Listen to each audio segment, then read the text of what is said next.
afternoon, everyone. My name is Jeriden C. Napilay. Good afternoon, everyone. My name is Jolyn Marie G. Perez. So, good afternoon. I'm Jennifer Dinolong. And we are here today to conduct a symposium to you guys. We are from Department of volunteers from Department of Health that sent to your school to give you knowledge about what is really the sexual wellness. Okay, so good afternoon, students of Bago City College.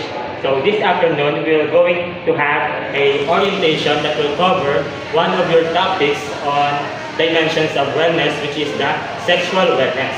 So first, let us define the word wellness. So wellness is the act of consistently practicing healthy habits to achieve better physical and mental health issues or results to your proper while living rather than just living. So sexual, from the word itself, sexual, it talks about our sexuality, our sexual orientation, our gender, and our gender identity. So sa inyo mga What? So, sige lang. So students, sa inyong edad siguro, it is crucial na matunan ninyo about sa inyong sexual wellness because sa munang edad, may alam hindi iba nyo na-practice na sa when it comes sa sex. So, being sexually well, it does not only the absence of disease but also the presence of positive and enriching sexual experiences. So, in order for you to define that you are a sexual well person, here are some characteristics. So, number one, you are free from the diseases such as sexually transmitted diseases or STDs and STIs. So, how we can prevent from acquiring these kind of diseases? So, we should practice safe sex such as wearing condoms and other sexual na mga ginagamit sa safe sex. Number two is you have an emotional intimacy. Number three is relationship. You are aware or you accept your relationship, your preferences and attitudes towards other gender. Number four is cultural awareness and sensitivity. So when we talk about gender, dapat sensitive kita kay kisama ka kung maka-istorya kita may sa sensitive nga mga tao pag dapat aware kita sa ganyan pangambal sila kay diraman ng gasulod ang ginatawag na respect. So last is that functional sexuality. So that's all. So any questions? So, what are the importance of sexual wellness? Good question now. So, how important is being a sexually well? So, being sexually well is important sa aton overall body or overall being naton because there are a lot of good factors mga maka-benefit sa aton lawas kung kita sexually well.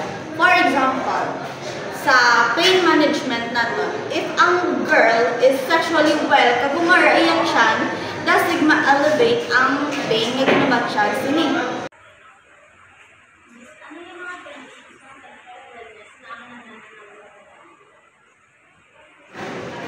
So, ang next factor natin is ang mental and emotional benefits sa sexual wellness. If we are sexually well, kung sa factor naman sa emotional kag mental, it helps us to feel stress-free and also it enhances our mood. If sexually well ka, now we feel stress or we feel the less stress bala nga ginatawag kay because it reduces the anxiety and depression that we feel. So, Miss, what are the activities that can lower sexual health? So, here are some activities that can improve your sexual health. First, educate yourself about sexual health. Education is the key. Seek accurate information about sexual health and safe sexual practices. Reliable online sources, healthcare professionals, and sexual educators can provide valuable information. So, we all know that nowadays is, ang information is very hapos na nandiyan pa ni taon. So, why not i-grab na ng opportunity para maging sexually educated and knowledgeable. So, second, open communication.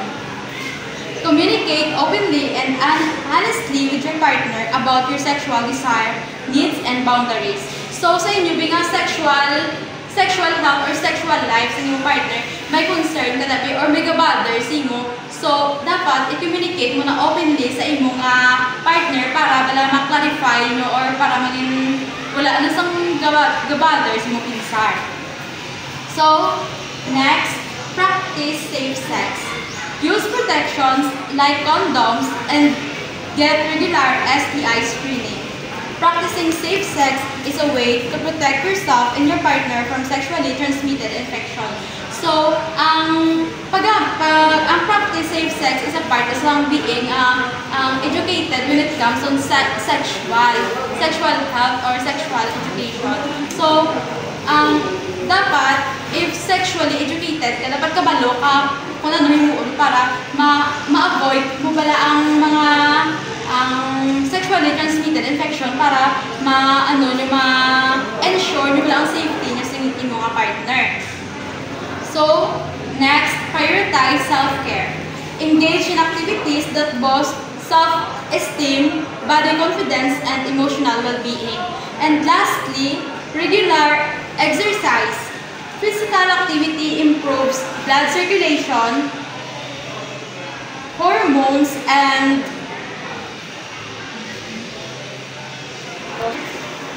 lastly is exercise regularly.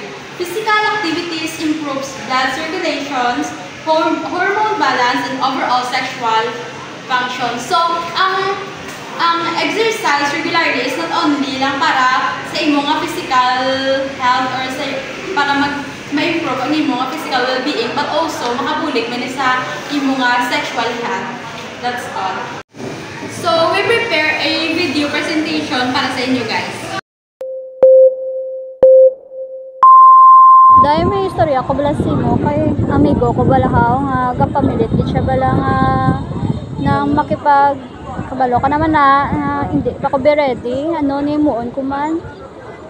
Dahil, syempre, as isa ka estudyante, kabalo mo kita nga dapat ng eskwela dito na mayo, i-open up mo sa imong amigo mismo, no? Ikaw mastorya sa iya, sa mo na pamagi, mga pakita mo bala nga may intimacy ka mga duwa bala nga open kasi istorya mo ta na explain mo siya nga mo na hindi ka pa ready, kay syempre gusto mo nga stable ang tanan after marriage ka pa nga maka-experience nga muna ng mga bagay. Kag kung i-open up mo na si mo amigo, basi maintindihan niya ka, kag mag-okay ka mo nga duwa, try to open up sa iya kay para man sa imo nga mental health nga syempre para may peace ka man bala sa imo paminsaron na kay ang mga amo na nga situation ginapaminsaran gidala si Mayo ha kag kabalo ko nga ang imo na experiensyahan do galibog gid ang imong ulo paano mo sa amigo kay syempre amo nang gusto niya kay kakabalo kasi bayaan niya ka or pero amambal ko lang try to open up sa iya kay sa isa ka relationship need man gid sa isa kag isa nga mag-open up mo para may intimacy ka mo sa isa kag isa kag may tindihan yung isa kag. Thank you gid ha nang try ko lang karon i-open up siya kay mastoryahanay lang kami. Thank you. Mayo gid.